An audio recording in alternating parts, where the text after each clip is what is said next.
did the COMELEC exercise grave abuse of authority or excess of jurisdiction? Grabe, mabilis lang po. Okay. What really happened? Ako nga, ang question ko, what prompted this barangay captain to really do that? Or what prompted Kong Mading to do that?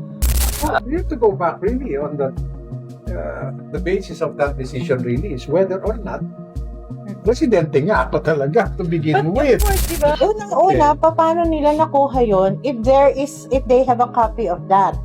So, it means someone from the PNP leaked the photos. O yan, take note. Take note, mga kaprangkahan who are in the other camp, in the Angeles camp. Ayan na. Nagbitaw na ng ano. That's my opinion, di ba? Of course, po. Yeah. Di ba? Yeah, oo naman.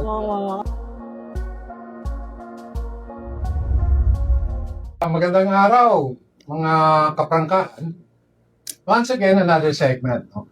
Kasama ko ang aking partner dito, si partner Ronald, and meron po tayong, we have a guest now. She's a practicing lawyer, and she's quite active sa ating lungsod at syudad at probinsya. Anyway, partner Ronald, ikaw na do the honors of introducing our guest at mas kilala mo siya. Yes, magandang araw.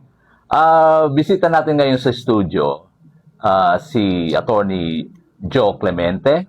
Good morning, good afternoon, at whatever time this would be on air. Si Attorney Joe was my mentor when I started in journalism. Yeah. Yeah.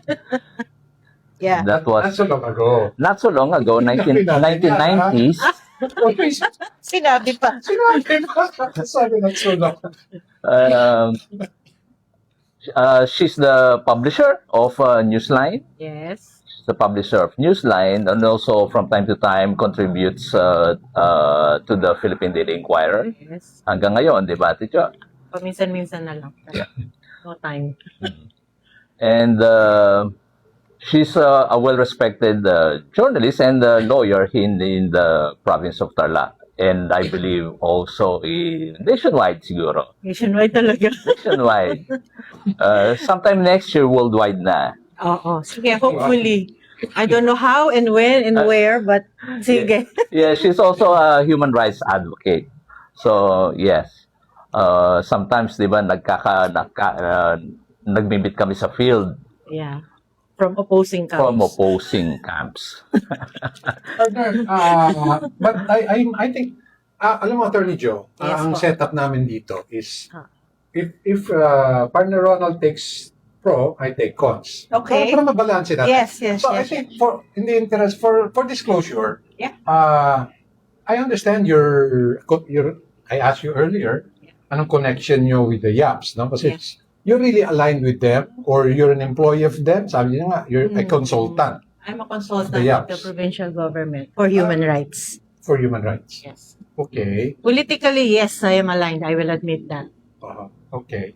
Partner, ikaw ba? Una sabi So, mo ako. who will be the ikaw. devil's advocate? Yeah, no. Attorney, ano kasi, Nakakatuwa eh. Sige lang. recently, Okay. it's everywhere. I don't know how to call it. This spectacle ba yan or whatever you wanna call it. Itong nangyaring taking, supposed to be assumption. Siguro very briefly, background, mabilis lang po. Okay. What really happened at your end, at your point of view? Kasi tipong ang kwento-kwento, napunaga talaga kayo. You guys were shocked. Paano nangyari yun? Biglang, di ba? I need to say Publican ba? a disclaimer because I'm not speaking in behalf of anybody there. No? Okay. But this is how I piece things together on my personal view, Yeah. both as a journalist and as a lawyer. So, alam natin na meron motion for, we know that the COMELEC second division threw out the petition for the disqualification of Mayor Susan way before the election time, so during the campaign period. I believe in April, the petition was dismissed, no? So it was thrown out by the second division. I also know because it's all over the Facebook. In fact, si Kong Mading De Leon even posted the motion for reconsideration that they filed before the COMELEC. So we know that meron silang motion for reconsideration. We know that is pag may MR na ganon, alam naman natin, di-decision na niya ng COMELEC, except that we do not know when and what would be the decision. So, the elections came in, si Mayor Susan won, and then here comes now the NBank resolution that says she is disqualified as a candidate. And therefore, as a mayor, parang ganun ang nangyari. Contrary to what is being peddled sa Facebook, hindi unanimous yung decision ng COMELEC. May mga hindi bumoto in favor of her disqualification. Ilan po ang NBank? Can interject? 7. There's 7. 7 ang commissioners. Ilan po ang bumoto? So, I haven't seen the exact, to but disqualify? I do know that not all, especially the chairman of the second division, hindi niya binoto yon favorably against the complainants. No? So, kung 7 po yan, it could be 4 or 3 or 5 or 2. or Something like that. Oo. majority. So, merong Disqualified. nag-absent yata, merong hindi na nag-abstain, and then the chairman of the second division, pinanindigan niya yung earlier decision niya. But so, merong majority doon sa disqualification. After that, naturally, ang magiging, even an ordinary lawyer would look at it as, syempre, merong ganito, nakaupo na siya. What is the next step now? Merong right itong ating defendant to seek legal remedies, di ba? So, the legal remedies is either you file a motion for reconsideration sa COMELEC or you file a certiorari under Rule 42. I'm not sure of the number now, but under Rule 42, I think, ng ating rules of court, na pwedeng idiretso mo na siya sa Supreme Court. Either you seek for a temporary restraining order, you file a certiorari because sa tingin mo, nag-abuse ang COMELEC sa kanyang jurisdiction. So, jurisdictional ang ginagawa ng Supreme Court dito, meaning, did it act in excess of or lack of jurisdiction? Ano po final ninyo? Hindi siya, Nabigyan kayong status Hindi. ko. Part of the final nila is also the issuance of a status quo ante order. So either TRO or status quo ante order, and that was given them, no, nag-grant. So, ang ibig lang sabihin nun, i-retain kung ano yung existing before the controversy, yan. Or kung merong gumalaw, ibalik sa dati. So the crucial issue there is, nagkaroon ba ng vacancy sa Office of the Mayor? Nagkaroon ba ng order for these people to take their oath and for Mayor Susan to vacate the position? Walang ganun. That's the question. Yes, You're that is the crucial matter there. Okay. So, kung My understanding is nagkaroon naman talaga ng vacancy. there was no order to vacate. As far as I know. Finality naman na po yan. No, ganito 'yon. Kasi I also consulted. I asked another lawyer also. Yeah. Pwede nabigyan din akong konting idea how it should go. And since meron naman ng mismong DILG, sabi pwede na magpa-oath and everything. So ginawa lang naman nila after the 5 days. And that's really that 5-day period window na hindi naman po lumabas yung TRO ninyo. Nila. Sorry nila. So, nagkaroon talaga ng vacancy. Hindi ba yan, that's an undeniable fact. Nagkaroon ng vacancy talaga. It's a debatable issue actually, Okay. depende on Okay. how you look at it, no? Parang kasi yung order, Attorney Joe, is parang may na-skip ang Isang proseso. doon sa But what I know is, noong nag-lapse yung 5 days, nag-motion sila Mading De Leon, kasi sila yung petitioners. There was a motion filed sa COMELEC that asked for at least 5 things. One is to declare the vacant, yung mag-issue na sila ng ng order that it is final and executory. The other one is to declare the mayorship of Tarlac vacant. The third one is for the yung sa succession, whoever would be succeeding should be given now the time to take oath. And meron pang isa, I think 5 yun. So what was only Nag-file ang petitioners despite malinaw naman na yung meron silang malinaw big naman na ganon. yung Let me decision ng NBank. let me go to another procedure. Halimbawa, Hacienda Luisita sa Barangay Central. Marami ng decision ang ating MPC doon and the RTC to the individuals that are being booted out of the place. Nag-decide na yung court that the decision to have the areas vacated is already final and executory given the processes that took place. Pero kailangan pa din mag-motion itong mga complainants na mag-issue ang korte ng special order of demolition.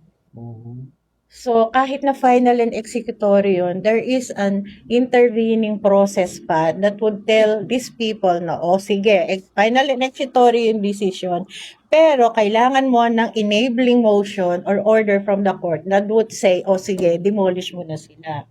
So, looking at it on a parallel, looks like ganun yung, if we will apply the rules of court, ganun siguro din sa court. Pero sige, attorney. Anyway, Maiba ko ng konti. water under the bridge. Yeah. I read somewhere na, yun nga, or I've read it even before, the SC is not a trier of facts. It is not. Therefore, kung gano'n ang intindi ko, kung ano man yung naging desisyon ng NBank, that's the highest level it can go to. Because the SC, I understand, will not look at the merits or even try the facts.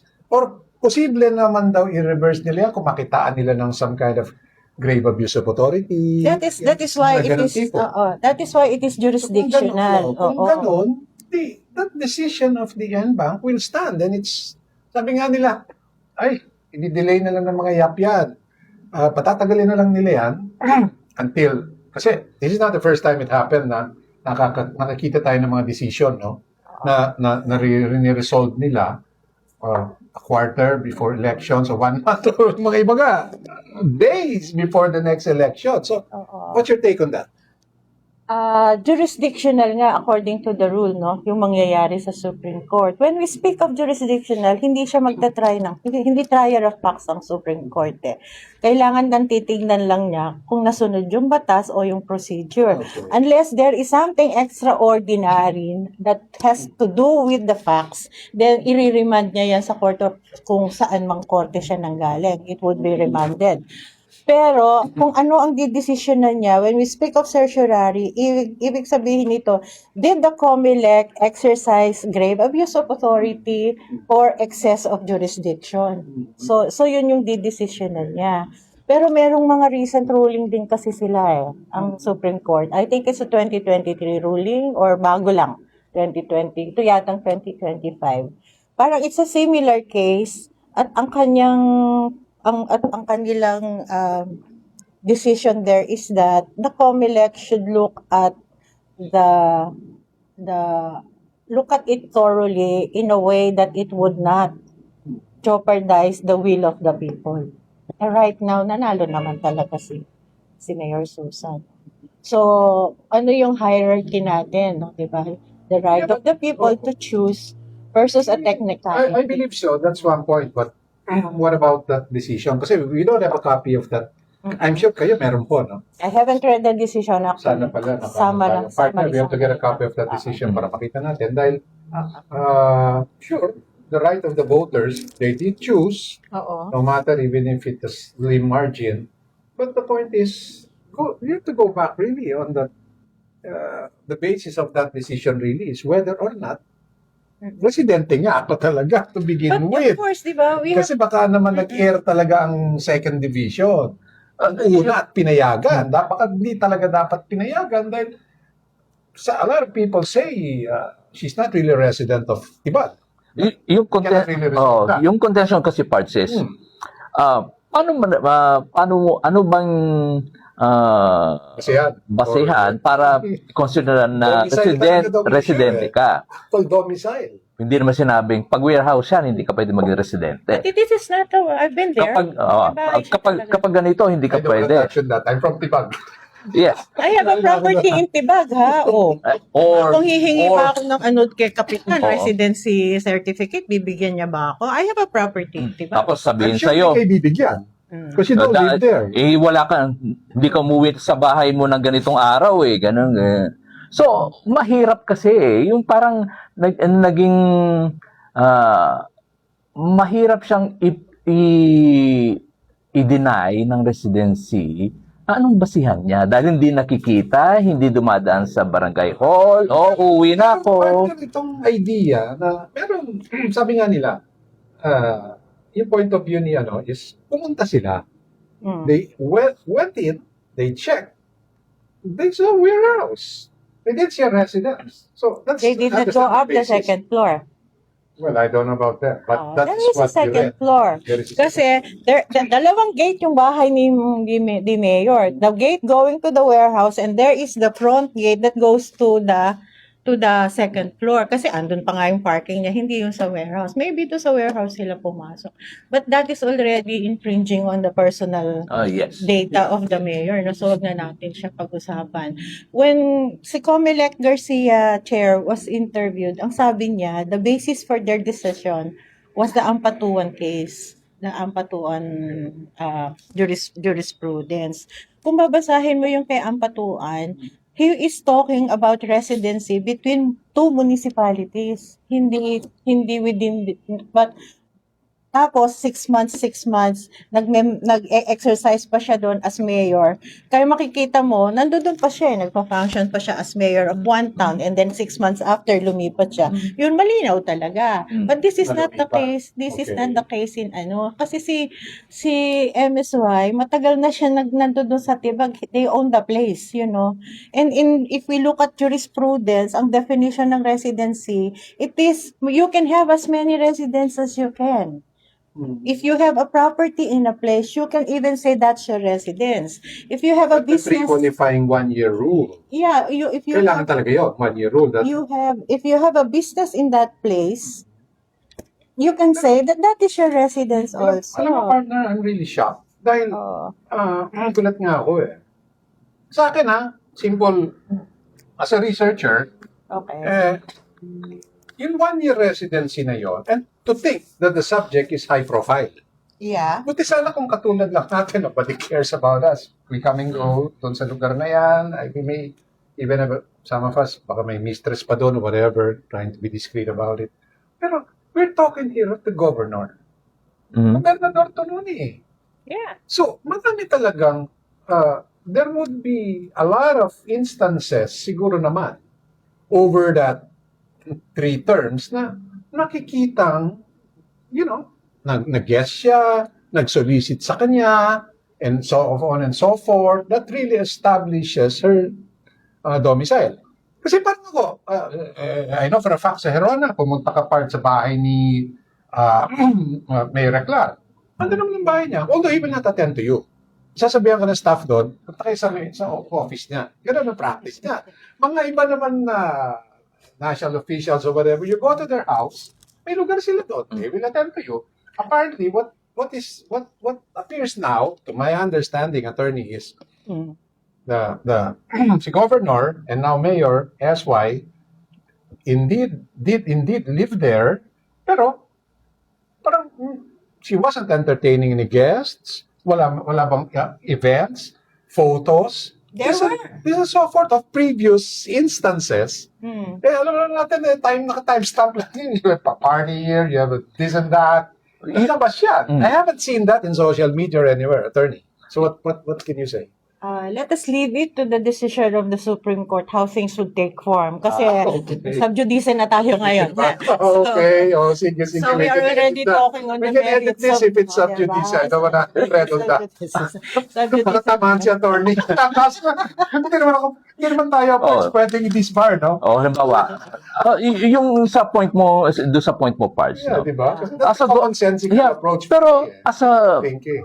as a governor of the province back then, Hindi mo kasi siya i-expect, hindi mo siya expect na nandun siya lagi o madalas nandun. Pwede siyang umuwi siya 11:30 p.m. And hindi rin natin siya Hindi makalang expect. daily eh. Yes. Kaya nga siguro Yeah, kung ako, alam kong governor yan, magsusolicit ako, Sa office darating niya. punta siya sa office. Hindi doon sa bahay. Dahil, Ay, pumupunta madalas eh.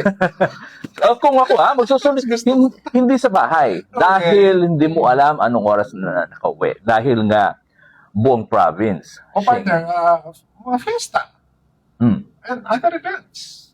Marami yan eh. Governor, Barangay eh. Kasi, imagine, Kaya you could be the highest official, Oo. dito ka nakatira sa barangay namin, oh, takbuhan ka talaga at puntahan ka ng mga bagay-bagay dahil pero kung ako, ang mas matinding opisyal na pero barangay natin. kung ako parts, magsusolicit nga, pupunta ako sa governor's office.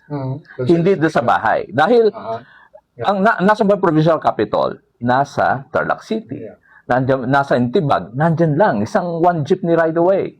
So office talaga ako pupunta. More than likely na mababasa niya o makikita ko si then Governor SY sa office niya. But anyway, we have to wait. We'll be Let's waiting just in wait for bated breath. Kasi nga, Oo.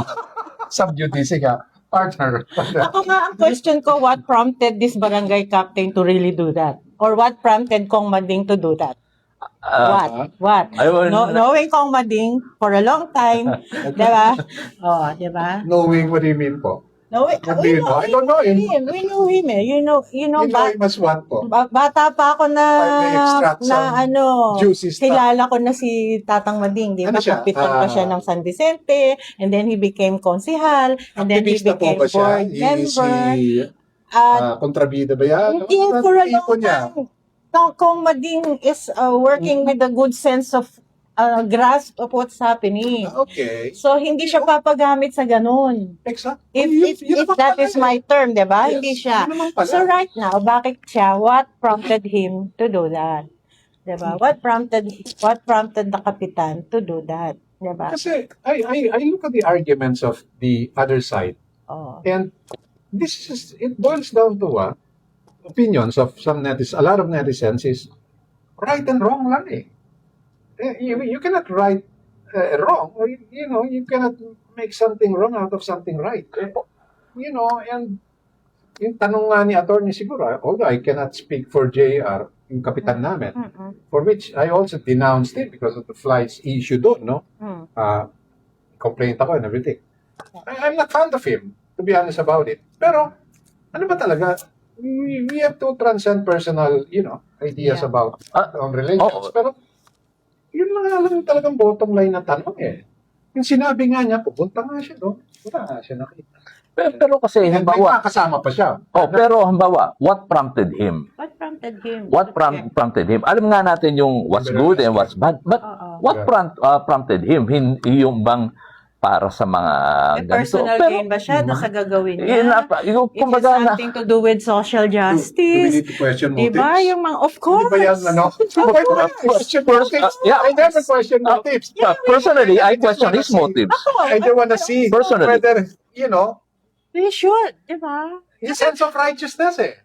Kasi partner, you cannot just simply issue a certificate to a person which you believe, that is not really a resident there. Pero paano mo That's his malalaman? point of view. Pero paano mo alam mo ba lahat ng mga personal bang nakikita, chinecheck, Lahat. mga residente? Sa dos por dos, Kaya- no? Lahat hindi ba ko lang alam. nag-a-apply for a certificate? Kaya definitely may kwan eh. Someone prompted him to do that. I don't know about that. Something we cannot say or Yung kasi, wala tayong conclusive here. wala. But at least we throw out the question out there and maybe Oo. people would just take a look at it and how things are. Pero right now, the issue of questioning the motives of JR of Kapitan, it's out there in the air. Ako talaga, I question his motives. I call BS. Diba? Pardon? BS. Yes. Bullshit. Kasi, Bakit naman? huwag na natin sugarcoat, no? 1 out of 2, natatabunan ako. I have to defend the motives of JR. No, but really, I cannot defend it. Una-una, hindi ko siya nakakausap about that. But really, if I just go by accounts and what we've seen and read, he's doing his job eh. Really? Kasi pag nag-issue naman siya, alam mo, partner, pag nag-issue ka naman ng it cuts both ways, di ba? Nag-issue ka ng certificate dyan at may pumuna. O, even civic citizen, sabihin ko lang, bakit mo in-issue yan? I know naman, hindi naman yan talaga residente dyan. Di ba, partner? It cuts both ways. So, but I believe there are ways to really help determine. One issue. One time, somebody, kwento lang to sa akin. Meron tayong isang somebody from Barangay Tibag, ang nakatira doon sa bahay nila, mga anak niya, because she works abroad. And now, dahil nabayaran niya na yung property na yon, she decided to stay put na. So, kailangan niya yung mga papel-papel niya para whatever it is that she would be claiming sa government as an OFW. Humihingi siya ng certificate of residency, hindi siya binigyan. Kasi nga daw wala siya. Of course, hindi nakikita. But she brought that and doon siya nakatira bago siya nag-abroad and now she's returning home. Hindi siya residency doon. Oh my Entirely God. different comparison. Hindi, but I'm saying now, OFW yan, hindi siya talaga makikita doon. Parang nabasa ko. bakit hindi niya binigyan ng residence certificate? She's returning home now and she owns the place. She bought the property. Ando doon mga anak niya, umuwi na siya sa mga anak niya. Bakit hindi niya Parang binigyan? kwan yan. Parang case yan sa Supreme Court yata yun. Umabot sa Supreme Court yan. Ay, hindi ko Parang may alam. nabasa akong something similar, Something like that. but the courts ruled in favor of this tao. OFW. O, diba? Yun eh. Diba? And considering na si now Mayor Susan Yap, matagal nang bumoboto doon sa Tibag. Kaya nga talagang hindi mo pwedeng hindi mo questionin kasi yung motive eh. Voting Oh. You can register anywhere. It's not easy to do before. Ngayon, mahigpit na ang COMELEC. The last time kasi nag-rehistro ako rito and I experienced it. So, in fact, hindi naman ako hinanapan ng barangay certificate kasi siyempre, pag may agenda ang barangay it's not reliable. But they look for other proofs of residency. No? So, kaya ako naging botante ng Tarlac. I had to transfer for Benguet here. And, hindi, partner, I have to disagree with that. Yun, sabi mo, porque botante ka sa isang lugar, reliable na yun. It doesn't establish domicile. But anyway, I think we have to end that. Let's move on, partner. Any other issue? Hindi tayo matatapos dito Never ending. Never ending yan talaga kasi we are, ano ba to? We just simply have to agree to disagree and respect Attorney each Joe, other's opinion. as a lawyer, Yes. how soon can the Supreme Court decide on it? Oh, that's a good That question. I cannot, hindi natin. Kasi pagdating sa Supreme Court, hindi sila bound by any time They can go as far as they want. Hindi siya time bound, no. Okay. Unlike other courts na, you have 60 days to decide, you have 30 days to decide. Walang ganon. Especially so, if it is something like this. So, titingnan nila mabuti. They can, ano ba to, hold on it until the 2 days before the next elections. If they want to. Yung halimbawa yung ngayon, Kaya lang syempre, they know of reasonable time. So, but that since they are the Supreme Court, how can you say you're doing wrong? There is no higher court. Probably the Tulfo Court. pero halimbawa, magpa-file na naman siya, halimbawa, assuming, curious lang ako rito. Sige. Pabol. Partner. Rian, ano naman yan? Halimbawa, mag-election na naman, wala pang desisyon. Okay. Magpa-file na ng COC. Okay. Kukuha na naman ng certificate. Of Residency. Residency. So, Halimbawa, assuming na nagpapacheck siya na attendance ngayon tuwing uuwi, Oo. just to prove na umuwi talaga siya ron. Sarcastic ka naman, parts. Papacheck Ma- na. I hope the barangay That's not elections required. I hope the barangay elections pushes through November 2026 before the 2026 ang barangay elections, ano? Why won't it push Before, through? But anyway, what do you want to say about it? You hope it pushes through? Yeah, di ba? If Why? it pushes Para- through, so probably May the, kapalit. there's another barangay captain already there in Tibag. Ganun ba? O yan, take note. Take note, mga kaprangkahan who are in the other camp, in the Angeles camp. Ayan na. Nagbitaw na ng ano. Oh, no, gusto ko yung opinion, di ba? Of course, of course. Yeah. Di ba? Yeah, oo naman. Oo. Pwede ako lumipat ng barangay Tibag para I'm not a magboto. fan of JR, partner. Yes, yes. I'm not a fan of him. Pero I'm trying to really be as objective as I can Yeah. also about this whole issue. Yeah. Na walang politics. Di ba? Yun, talaga lang. Let's tell him that. Huwag siyang mamulitik. I think you have to address that to him also. Partner, any So, moving on. Moving on. Moving on. Wala. Si Buena, gusto niya discuss. Yeah, Sige, sure. Sige. Oo. Sige. Attorney, kahapon lang, he posted bail. You might be privy or you might have some idea. For one, sinong complainant doon sa cyber libel complaint against him? Okay, I am the lawyer of Maynard. Okay. Ah, I am the lawyer of Maynard. Okay. Full disclosure. Yeah.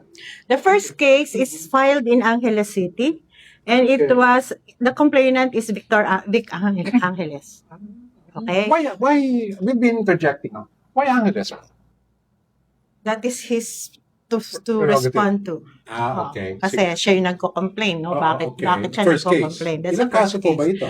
And then we have a second case in Manila. Manila naman. Okay. This was filed by Christy Angeles herself. Okay.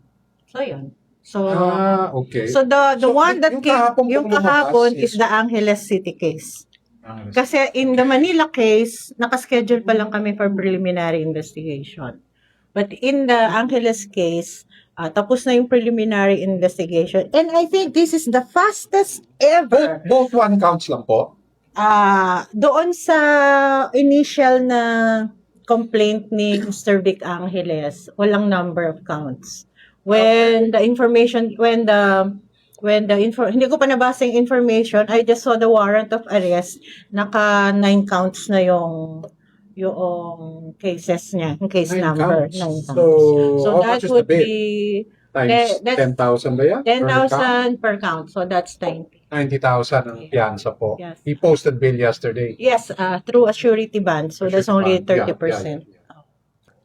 So yun. Okay. But we cannot, of course, discuss the details now, partner. Mm-mm. But we know it's cyber libel. And ako, I will presume it has something to do malamang do sa radio program niya. No?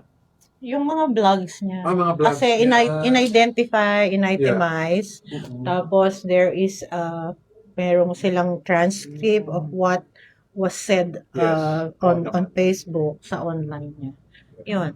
But I would not delve on whether or Yes, not yes. these are libelous kasi subject to magko-court na yan eh. So Yes. we expect an order from branch 62 I think or 66 of Angeles City. Pero, attorney, Meron silang cybercrime. Yung sa Manila is how many counts? Do you have any idea? Wala ring nakalagay. Wala rin nakalagay. Pero si Kong Christie naman ang complainant. Oo, siya na yung Pero yung complainant. mga cases na ganyan na Attorney Joe, pwedeng from Angeles, pwedeng pa-transfer naman sa Oo, pwede naman. Or- For a Malapit reason lang that is for reasons na valid upon the discretion of the court, they can. So, can they also file the same a cyber libel case In Mindanao? sa Mindanao? Because that's where it was read. Yeah, that's where it was read. And you have Really? to... You can? Walang jurisdiction ng ano. Oh. Hindi, meron mga jurisdictions na tayo I ngayon. understand. Kasi we're not talking of where the material was accessed. Ang rule ngayon is where it was first published. So you have to say kung saan siya first published. So if you are a resident, again, residency. If you are doing that in Tarlac, bakit mo ipa-file doon sa Mindanao? Kasi doon nila nabasa. I don't think so. May ganon. Kaya wala na, ano yun kaya it's called, cyber libel tourism You go all over the place para mapunish mo yung kino-complain mo. Kasi kung saan saan ka pupunta. Siyempre, gastos, abala, time-consuming, things like that, diba? So, may mga ganun. Pa natin na si attorney. Kasi yung Tarlac Weekender, hindi namin alam. Yung dyaryo, kung anong lalagay. When I got in touch with you, partner kahapon, di ba, kala mo nga fake news. But I listened to his blog, and nag-admit naman yan, he posted bail without giving any details. Medyo ano siya. But, well, nakikita natin, I just hope yung mga media practitioners, pahabol ko lang, may mga media practitioners tayo lahat dito. Ako, salimpusa lang naman. But the point is, some people wear this as a badge. They look at these libel cases as, they're sort of proud. Ay, di ba? Maraming libel me, I cases, medyo don't. proud pa. Ako hindi. Me, I don't. Kasi, kung harassment din lamang, may day of reckoning yan. At i-dismiss din naman ng korte yan. Yeah.